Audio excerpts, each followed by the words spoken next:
else to name it available. It's just, it's gone from being a last resort to a dead last resort to go into that city proper. In the meantime, here comes Tyloo. They are on form. So was Na'Vi yesterday, but Tyloo are on one. 6 kills, 2 players down, sure, but reses should be possible. 7 kills already make that as Tyloo just continue the power strike they're on from yesterday. Actually, I thought with you that the reses would be possible, but it looks like Twisted Minds may not let that happen. Obviously, the Blue Zone grenade holding Na'Vi at bay, and they're wrapping around this building. They will get Zhao Yang, Shen as well, but the nades coming. Spyro, it's going to be on the other side of the wall, but look, Perfectus, oh, that's Toby. 3 kills. The smokes. The smokes are going to be there at least for a little while longer. Perfectus know they're here. There's only so many places they can be. Runs out. Shen, misses him. First time round, Longs gets shots connected. Headshot connected as well, as Perfectus is forced to back off, but instantly Spiro takes the angle. Lou now peeks on over to try and defend. And the fact that Tyloo is still holding back Spyro and the rest of Twisted Minds with this very disadvantageous position.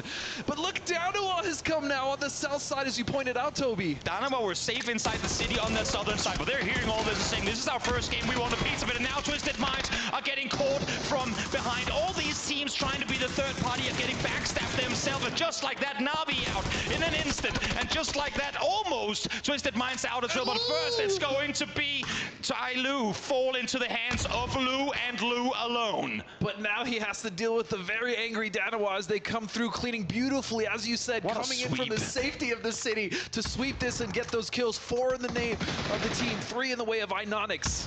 We're effectively seeing some of the best teams in this very, very tournament just rattle it out on this graveyard. And a good thing that a lot of these tombs seem open, because they're gonna need a lot of space to fill with all these. Because again, I hate hot drops, but it is good to make that call, get aggressive. And I'll tell you what, when you do wipe a team, when you do find yourself taking the fight to multiple teams and coming out on top, even if you aren't able to get down that hill, that confidence, which again is incredibly dangerous on this team, is gonna pay off dividends later in the event. Now the descent isn't quite as deadly as it used to be, because you can pop a parachute as you jump on out. Having said that, though, there are a lot of players down below ready to shoot you as soon as you do.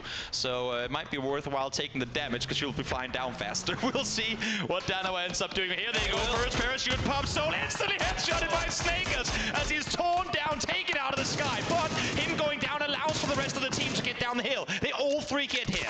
This is very dangerous, though. Question mark here on the south side of this. Still need to get in as well, so it's going to be up to LG to gatekeep as much as they can, as 3 members of Danawa are going to survive that as well. Making that descent with 1 casualty, worth. I would have taken that with 2, honestly. Exactly.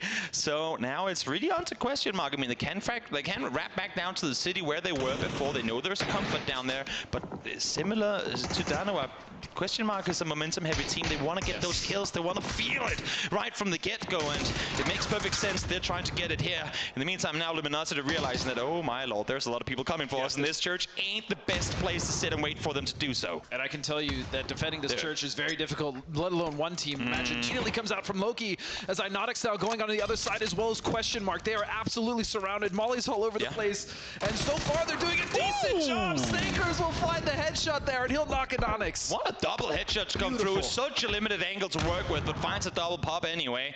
In the meantime now, question mark, similar fashion to what we saw with the Twisted Minds just before. Don't go over aggressive, don't step in, just allow for them to make things happen for you. Let them wound each other, and then come in for cleanup duty later.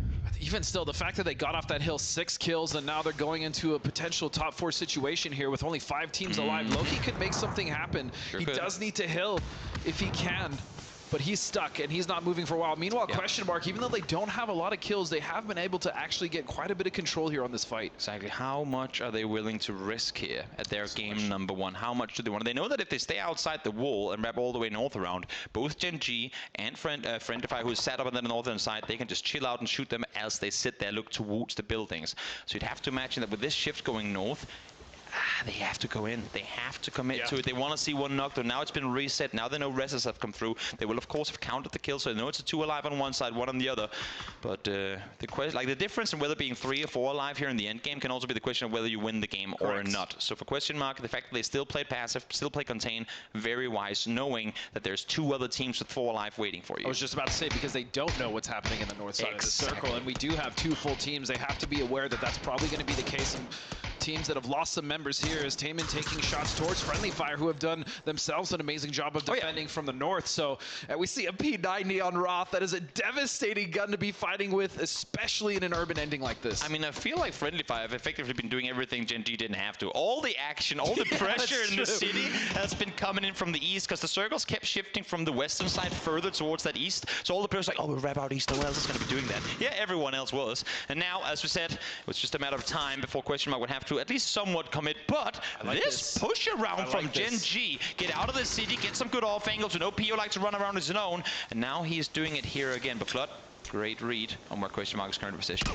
It's the nade, has to be careful not to be knocked. It was just cooked a little too short, but even still creeping up this wall, I do worry about Question Mark now with potentially Gen G coming on the other side of this hill. They have to commit. Gen G's setting up down below. I think with how the circle is shrunk in now, they can't get up the hillside any longer without taking too much damage. So they want to isolate their fights. They want to wrap around. This is an effective push to try and take down Friendly Fire before they have to look up the hill, and they're executing it to perfection. Pio already found 2. Now let's see if DG can push up and get the rest of them. Roth coming in on the other side. He doesn't realize EJ is there and ready. It's just down to Pixel, and I don't know if he's gotten the res up yet. He might be all alone as DG98 coming through on the other side. Pixel will rise. This is what Gen G does and what they do so well. Such a great up-close fighting team, but a team that don't prioritize it. A team that say, we know we're good at fighting, but we don't want to fight if we don't have to fight. But here, perfectly execution on the wraparound, finding 2. Now they have DG in on the other side, kind of mingling with the opponents. A Pio set up over the top, spotting them as soon as they come on now. Pixel down to low HP. And the amount of control, actually, I love this coming up from Gen G. They are just shredding Friendly Fires. Is just down to Pixel now. There's nothing they can do. The angles, the spread was so good. Gen G stole Friendly Fire's playbook, read it, and set up the perfect counterplay. What a clean sweep to clear out that northern side of the city, and the circle is going to end down the hillside in their favor. This could not be set up any better for Gen G. Well, we asked which Gen G was going to show up, and surely we see that it's the one that is going to be dominating so far in this game. As we see Loki now coming around. They'll go down, and both members of LG will die to blue. Look at the HP. They're all sharing what looks like 50 HP in total, and just like that, one molly over the top as Pio claims 3. It was a quiet game for Gen G that didn't have to do much, but when they had to make a move, when they had to bring it home, they sure as hell did. And you were speaking about it even at the beginning of that game when we first brought up Gen G. They have the ability to fight, but when do they want to fight? Yeah. In this game, they absolutely chose the optimal moment to strike. This time around, they had the benefit of not having to move far. They looted in the area, they sat tight for a while, curious to see if they can repeat this sort of performance, being the ones to have to move in.